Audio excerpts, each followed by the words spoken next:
Pain de Dieu TV, na so moni décor eza ko changer. Na ka ki programme oyo ya retraite, nzamba pesa ki béni de Dieu. Na ye pe na assister, na si bokomona o nzamba sala kati na retraite. Mais na ngina quand même na kutana mo na nzambe, o azali visionnaire et église béni de Dieu pour tozana ki vula numéro 3 na église so béni de Dieu. Tout na visionnaire évangéliste international Neste Mungu, ami kana pesa so ba directive et puis ba o nzamba lobi na epona kati na retraite oyo. To ke to mona mo na nzambe pona to landa émission.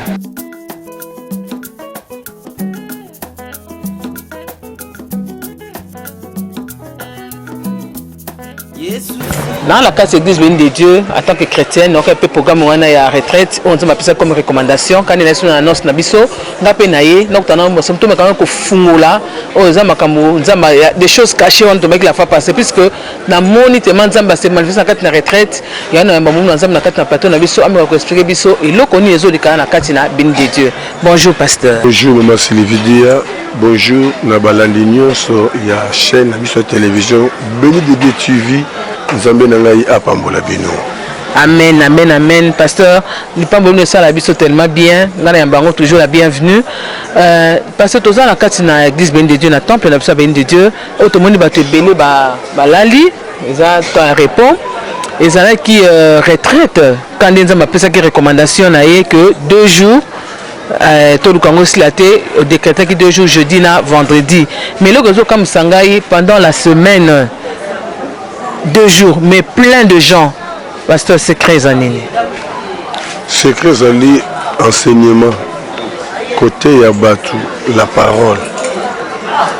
Bible bi yeso bande côté Batu ba yoki liloba. Onction le kangi Batu. Pendant 3 jours Batu bazongate. Batu baliate.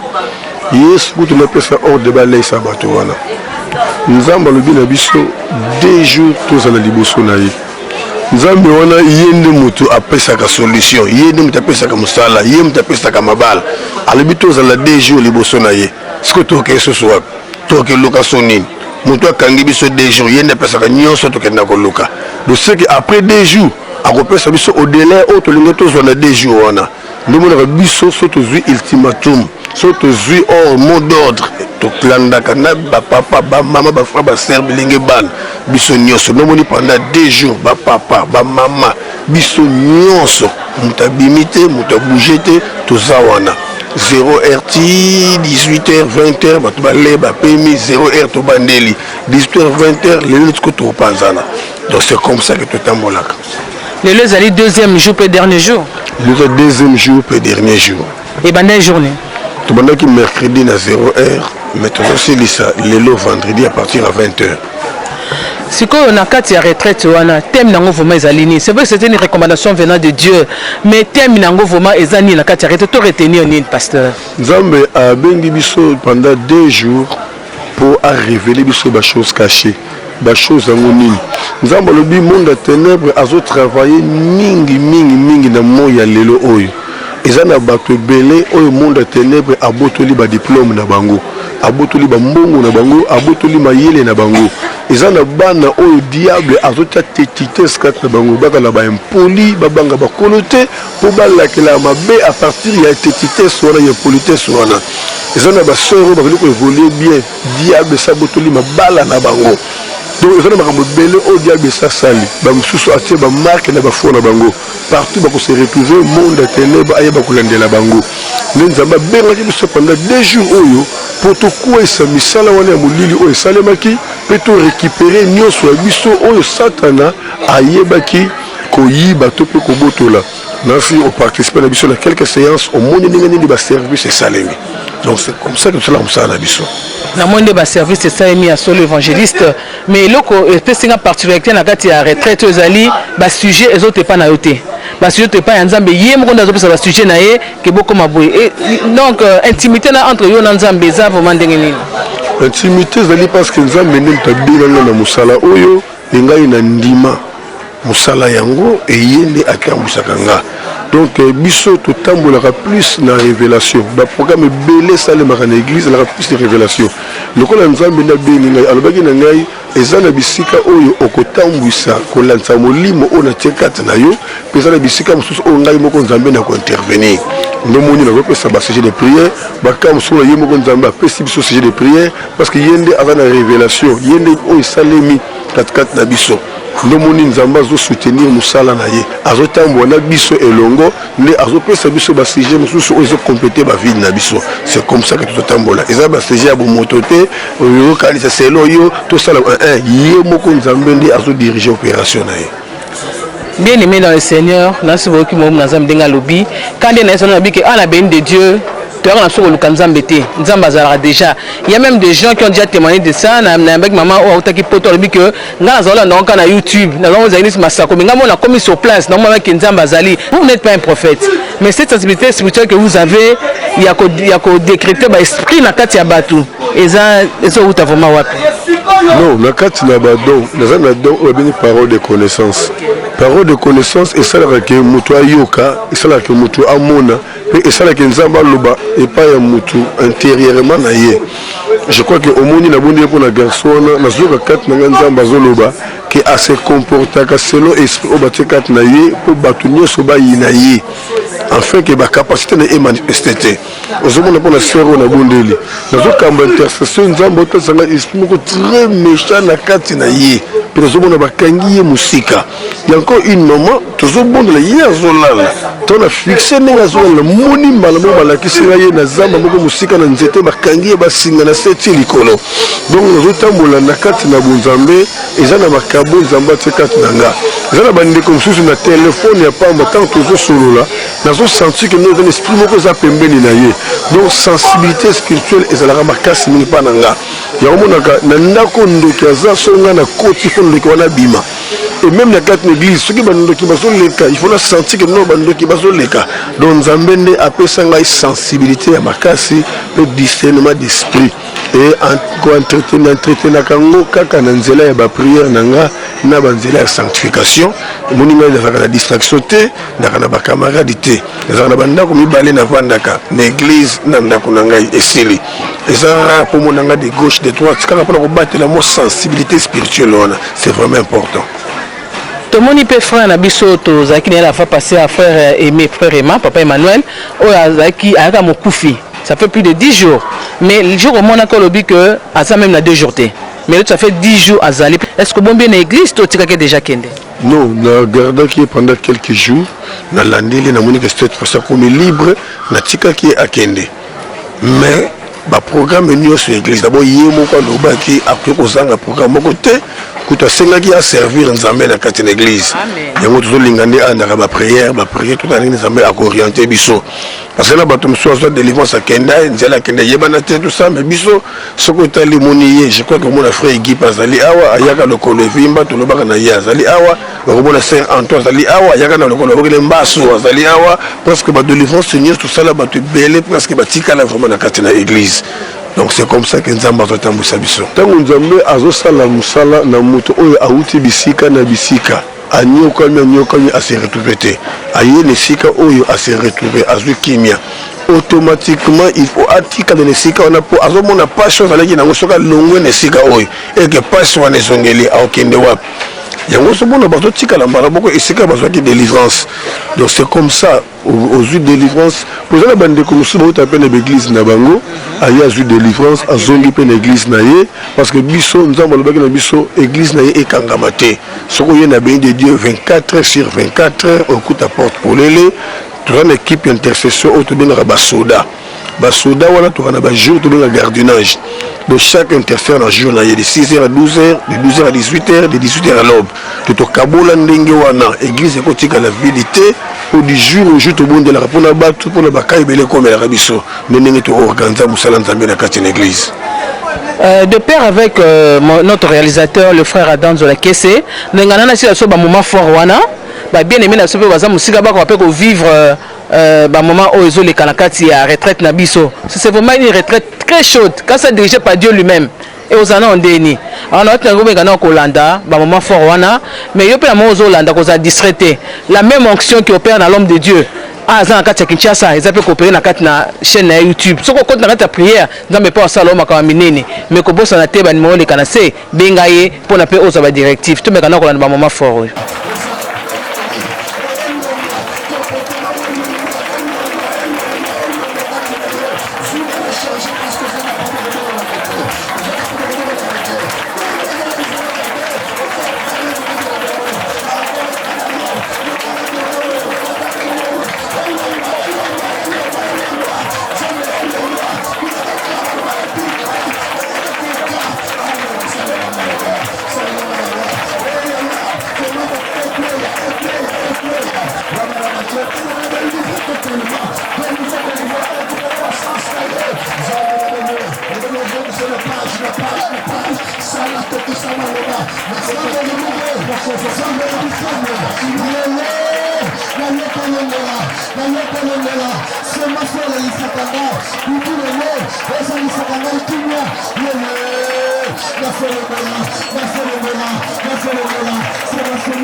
Invité à protocole, je vais prier pour tout le monde. Yamba grâce, Yamba grâce, Yamba grâce, Yamba grâce, Yamba grâce, Yamba grâce, Yamba grâce, Yamba grâce, Yamba grâce. Oh, nous se batami équité. Oh, nous se batami équité. Pour soumettre, Zambé n'a pas mort, Zambé n'a pas mort. Tout ça, ça mouille à kota. Tout ça, ça mouille à kota makassé. Tout ça, ça mouille à kota makassé. Yamba grâce, Yamba salema. Misalawane salema. Misalawane salema. Misalawane salema. Misalawane salema. Misalawane salema. Misalawane salema. Merci Saint-Esprit. Merci l'Esprit de Dieu. Yamba grâce. Yamba grâce. Yamba grâce. Yamba grâce. Yamba grâce. Yamba grâce. Yamba grâce. Yamba grâce. Récupérez nos sauveilleurs. Grâce soit les Sirabonnais. Grâce soit les Sirabonnais. Zambé à récupérer.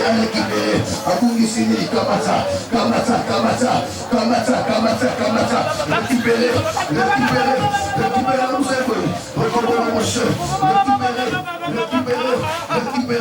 Récupérer. Oh là, Zambé le miracle.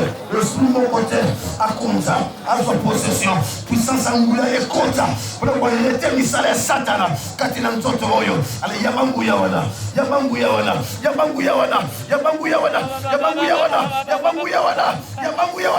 Comme l'étranger a quitté. C'est ça. Diable Azana pour ça.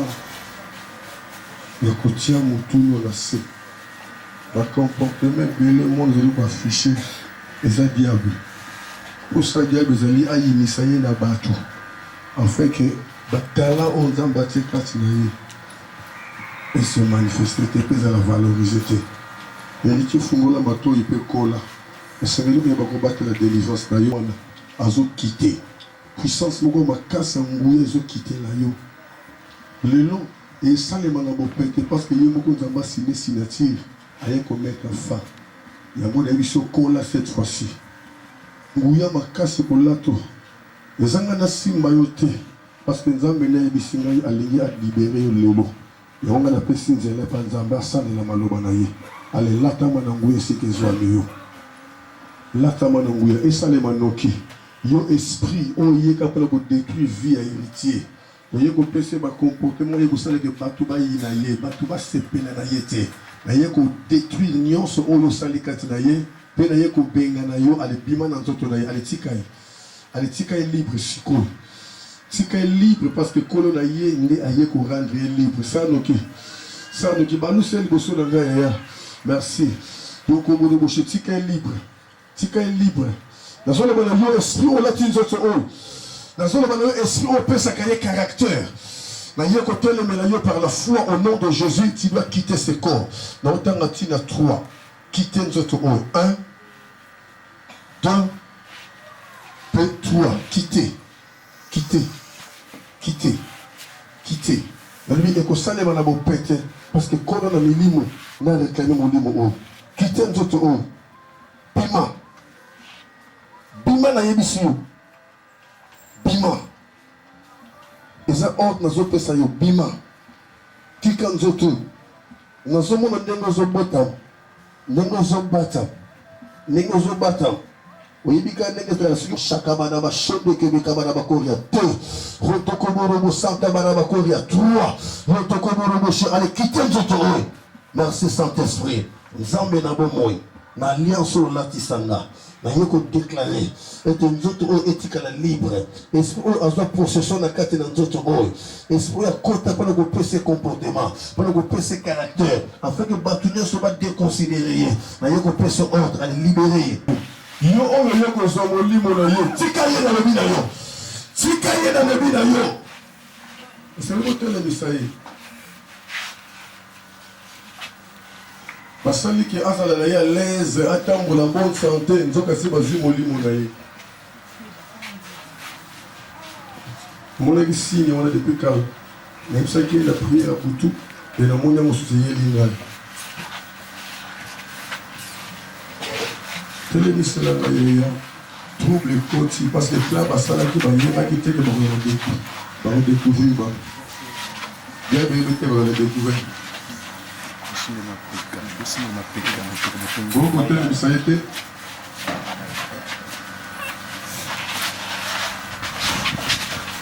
esprit moko aza wana très méchant ye nde azotambola na ye très méchant il faut kobatele makasi aza très méchant aza vraiment méchant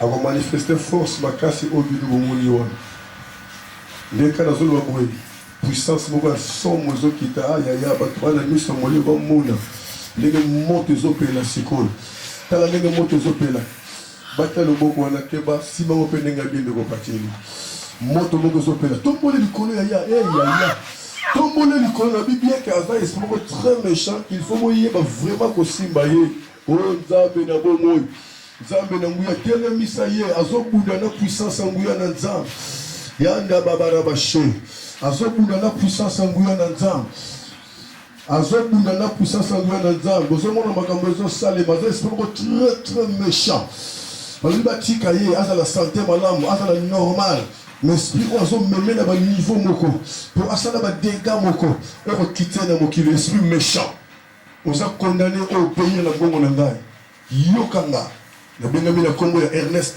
Mungu naza motindami na nzambe mpo na délivrance ya libota na ye yoka ngai naye koréclame molimo na kandi lelo yoka nga oza condamné okite nzoto oyo alobi oza condamné okite nzoto oyo alobi oza condamné okite nzoto oyo lelo washamanda bana bashe obatami ntango molai.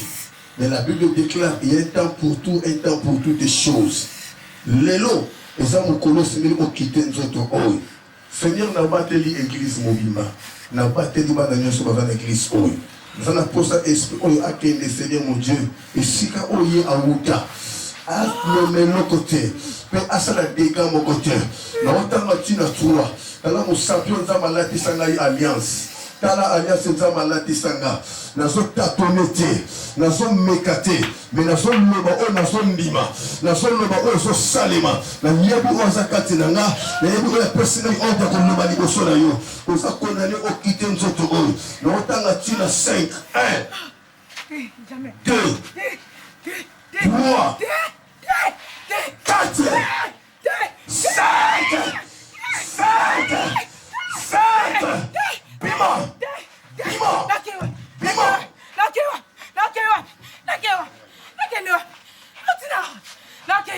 wapi outa wapi potuna ngana okende outa wapi okokende esika no outa okokende esika oyo outa azama kila na yo ngape nazo réclamer makila na Yesu esopanaki na croix tala ekulu sotika la polele tala makila o esopanaki yabone pia revendication na futa tala makila wana tala makila wana tala makila wana tala makila wana tala makila wana tala makila wana yabone so revendiquer yabone so revendiquer ale bima bima bima bima libérez sikoyo tika libre sikoyo tika libre sikoyo Salé la mano yo, salé la mano yo, salé la mano yo, salé la mano yo. Bima, bima, bima, bima. Na kombola Yesu Masia, wa kufa ke de kurusi pour la kani, wa sopa ke makila pour la kani. Leo makila zo revendiquer ye, leo makila zo kanga. Libérez, libérez, libérez, libérez, libérez, libérez, libérez. Oh, ça va bien. Kundai elonge monani kuna kumama ubongi na lokuno yamati soko leke sika yo soukelaki olingo déborder les zone na babona zone na puissance moko makasi zo kitaliko na bomo na yo na zone na nguya moko makasi zo kitela yo na zo croire yamangu ya wana na munyango na lobi na munyango ndenge kiti na munyango na muni ndenge nguya wana kiti na moni na kwa ici mon continue sur mon ligne où ils ont réclamé la carte de gagnant sur réclamation au nom de Jésus-Christ na libéré na nous sommes réclamés na nous sommes condamnés Père. Ta parole déclare sur le Christ vous affranchis, vous serez réellement libre. L'homme a liberté.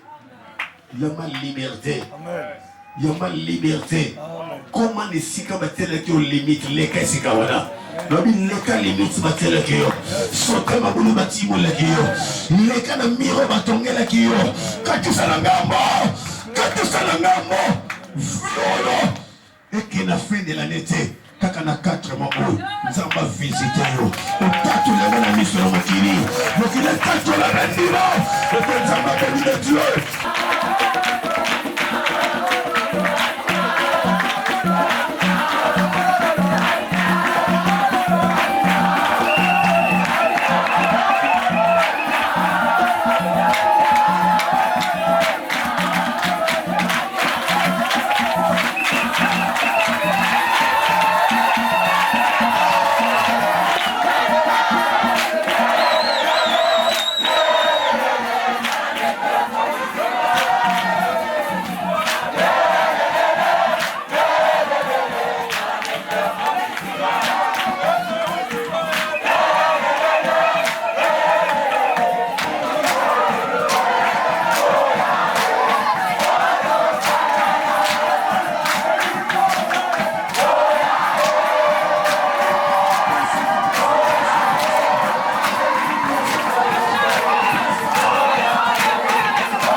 Dans un moment fort na biso na retraite to moni louange to moni ngo ça impression na o les cas qui moment fort on na kati ya louange mais loko mona na tuna ozaka na présence de strimo ko ya ko kabola ba coupe na louange ça rapona nini non ezali moyen ya koactiver bafaible so osali groupe motu nyonso oluka amanifeste parce que ntango ozokamba prière souci na yo vraiment ezali ke omema bato na présence ya nzambe et soki moment ya louange il faut luka mpe komo kosala mpo omema bato na kati na louange alors moni tokuti na gene lelo ya deuxième jour tozolia te tozomela te tozosukola te ebele déjà trop affaibli alors mpo oactive bango so okaboli bagroupe omona bafaible oluka basala mpe eloko moko motu nyonso yango moni tala louange esili tokati bato baboyi tokata pour dire que tout le monde akoti na kati na be donc c'est comme ça que nasalaka bastratégie ya komema motu nyonso aza na présence ya be motu nyonso atombola nzambe na ye mom na nzambe tomoni mpe frère na biso papa aimé papa Emmanuel oyo touti otémoigner sikoyo azalaki mokufi alibanda neti so quand même autorisation tomona ye tomona mpe bandi mosusu tozwa mpe point de vue na bango mpo na retraite mpe toza visionnaire église so quand même permission bon omoni lokola bozo kointerviewe bango ekola malamu soki bango bandimi kosala interview parce que ngai nalingaka vraiment te kolakisaka baimage ya bato ya badelivrance omoke bango moko bapermettre lokola ndeko auti kobika na liwa alobaki alingi atémoigner partout bakomema ye faut atémoigner parce que ti aza wana ndimaka teke eza ye alors tokanga témoignage ya nzambe mpona nini moto amoni loboko ya nzambe sikili atémoigner misala nzambe asali donc ngai lokola nazosola na bandeko mosusu bato nyonso baza wana bo interviewe moto nyonso bolingi oyo akondima kopesa témoignage na ye eza problème te nzambe azwa contrôle nyonso papa boyaka baimage eleka mpona nie mo te kozokanga mpe manifestation ya nzambe bato balinga bamona mpe te bamona manifestation na ezoleka yo sikoyo boyaka eleka mpona nini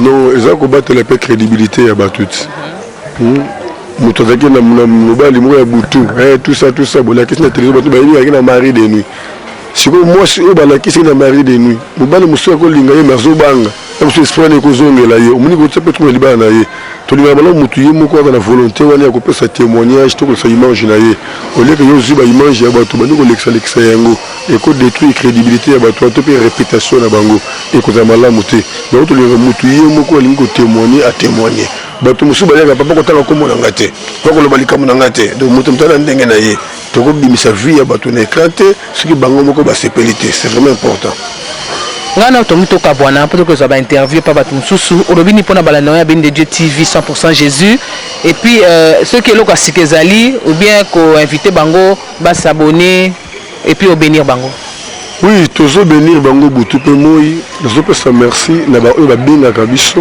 mpo eza na baoyo tokoma mpe na famille eza mpe na baoyo toya na baprogramme ya prière tosalaka mais tozoseraka bandeko nde base faire abonner mpo baluka moyen ke barelation nyonso basabone mpo banombre d'abonné na biso bazomata vraiment te mais tosala nyonso oyo esengeli toyebi te me nzambe moko ayebi ndenge atambusa biso mpo yebi mpe parceke biso nzela wana toleka na nzela ya internet nzambe na ngai apambola bino tozokontinue toujours kotalisa bino mabumbami oyo nzambe azorevele biso e nazocroire ke moment nzambe ekoki po ete misala na ye emonisama nzambe na ngai apambola bino papa Emmanuel ngai ngabengo papa Aimé papa Emmanuel papa Aimé papa tokuti osu na Béni de Dieu oza na kati ya retraite effectivement naza na Béni de Dieu na kati ya retraite ebandaki lobi na témoignaka tuka liboso Béni de Dieu oyo eza église oyo nga bandaki kosambela te peut-être bazo bakofanda eloko babengi yango témoignage balingi bazwa wana bafigure mosusu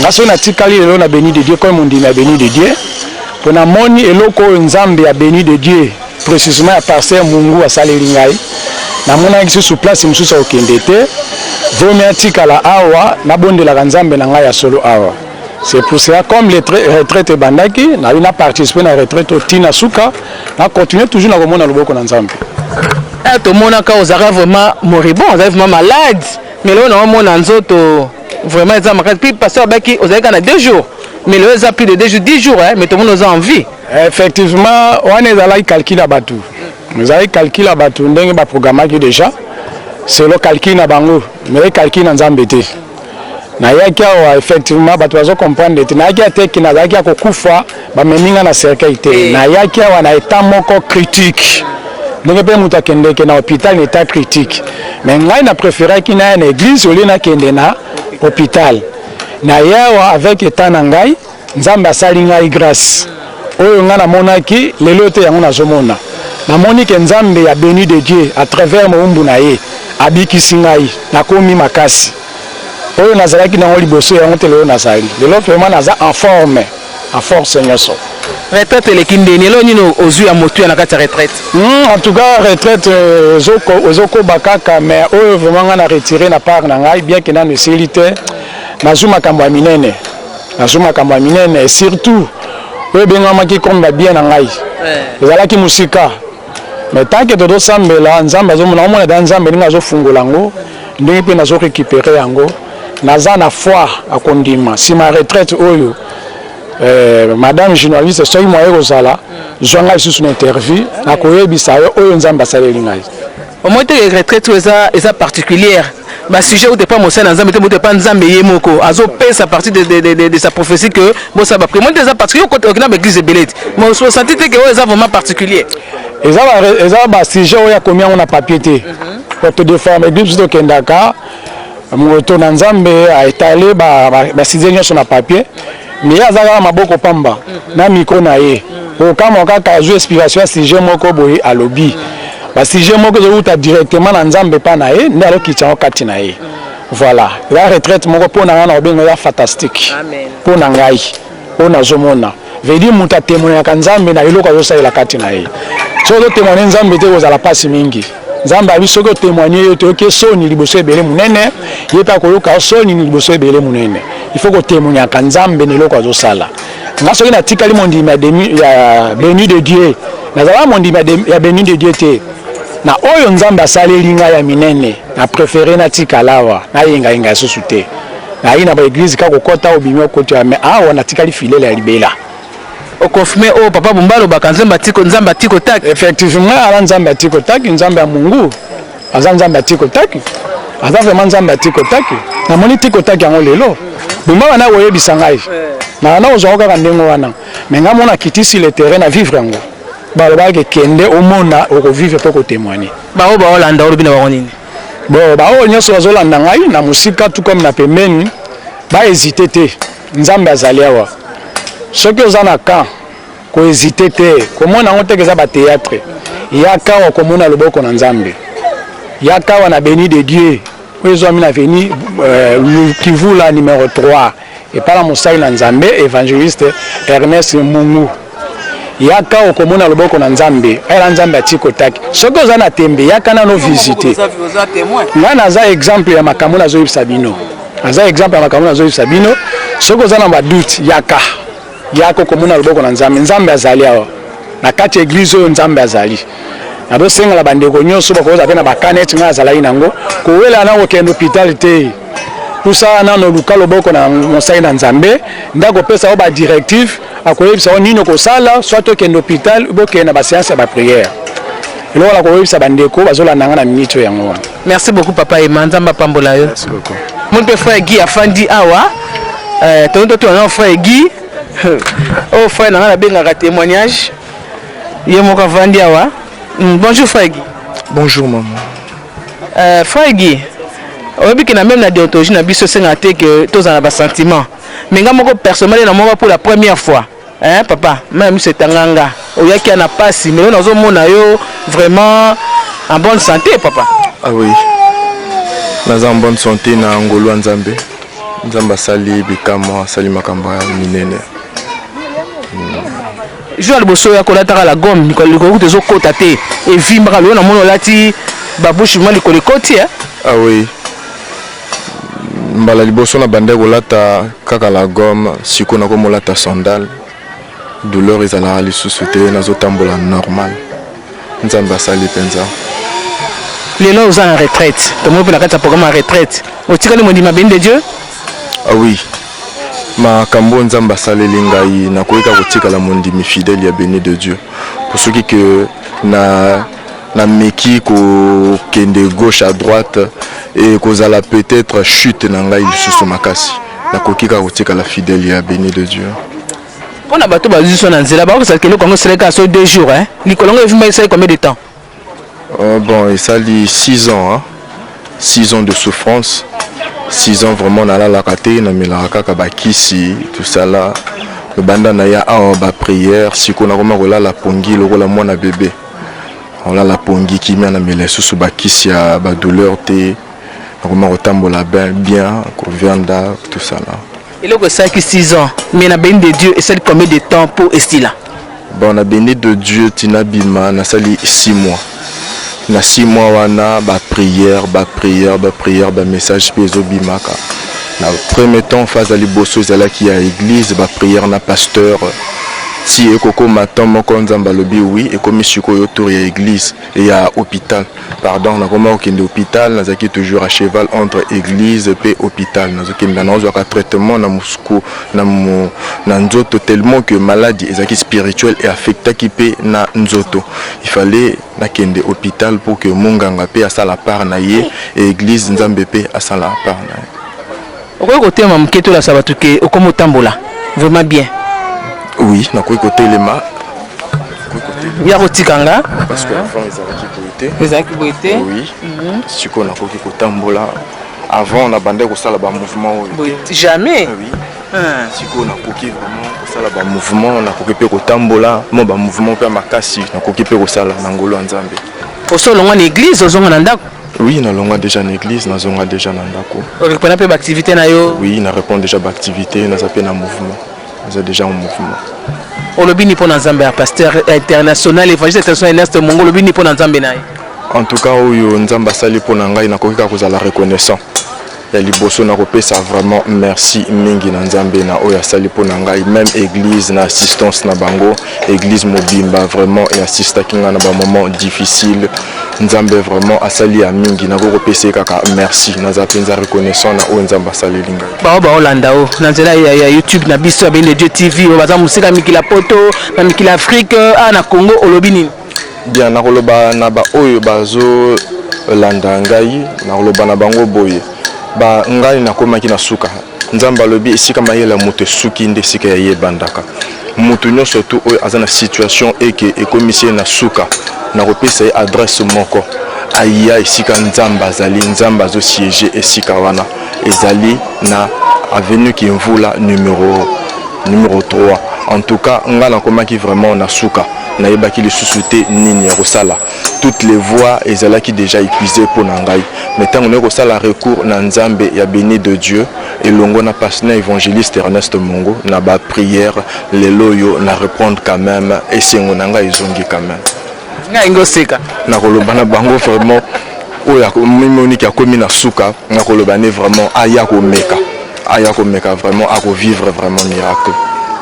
Merci beaucoup frère Nzambe na biso continuer ka ko pambola yo. Beaucoup pambola pe yo. Amen. Za awa pona koluka Nzambe tona na mama nani ya ko tozo pema. Dès la fin de 2 jours entre la moni za la senga ba ko bebele. Na zupe mingi. Za repos tona a repos na retraite na biso. Ba musu balali, ba musu ba méditer. Ça dépend quand mutu ndenge na sala. Awasa makamna. Nzambe sala belé makasi. Ya belé pengana na songo pesa Nzambe sala mambo belé. Bon mon ka mi te poto bando témoigner. Ka mi te na témoigner belo Nzambe sala. On a retraite lelo. Vraiment zoleka bien makasi et Nzamba osala makambo ya somo. Ozomona na mala miso. Déjà belé makambo Nzamba sala lingana na retraite lelo. Bon, pour la bande de Kuba Zolanda, on a trouvé des savants Zali, Zambo, Tobonde, la Casa Kakamoko. Et pour la Gana Zana Fundi, Makambo, Zamba, Salelinga, Mamope Suki Baye, Kaka Zambo, Tobonde, la Kamoko, Linga, n'est pas que ça là. Bango, n'est visité, n'est pas que visiter Bango, n'est changer histoire, n'est pas que changer Péa Bango. Donc, il y a vraiment tout bien ici Bango. Kaka Nzambe wana moko wana akozanga pete kosaila bango ndenge asali mpela. L'église bénie de Dieu. Tous en 2 jours on Nzamba recommanda qui tous à la présence naé. Yango moni ndenge zo se passer tozo sambela Nzamba récompenser biso azongisi biso. Donc nyonso ya biso e bazwaki na monde molili ba tanga na biso ba capacité. Donc ba donne biso e kangamaki ezongi. Tout ça l'église a béni de Dieu. Précisément, il est qui a Natango Alelo. to prier pour na ba vie na biso nde nzamba lobaki faut to récupérer ya biso parce que ça ba vie ba tumsusu ezali mutuso azotambola kaka azani mutu mais or kaza mutu te nde to bande ko déclarer sur ba vie na biso to récupérer o dia ba boto la biso dia ba kanga o dia ba frena la ba vie na biso puis nzamba ayebisaki biso susu to bana ko fungola o ya biso makambo to mona ke o elisa biso to ba kolongola puis to bimisa na ba vie na biso na prier makasi parce que za vie na so na bonde te muta bonde ya pona ngazate na kanda venir na nga ko mwa makamsusu olingo sala mais ezokwande tozonga ka toujours sima donc le quoi nzamba pese asunge vraiment nazo opportunité makasi ya koza na 2 jours libosa présence na ye en tout cas il fallait vraiment na pesa le meilleur o ezaki yanga enfant que nzamba salanga ngolo na se retrouver na destinée na toza vraiment en direct ya retraite na biso na kati l'église Béni de Dieu na Kivu la numéro 3 na Kitambo préférence na biso on alla vers Maison Bungu on alla vers Vélodrome l'autre comme na suka mission na biso ba numéro za na sewana bo benga mo na Nzambe l'évangéliste Ernest Mongu l'homme aux 5 ministères bo benga ye n'importe quand azana disposé pour na koyoka bino bon s'abonner massivement à la chaîne Nabino pour ceux qui nous ont s'abonner des chaînes OP et continuer Nzambe à Pambola Bino.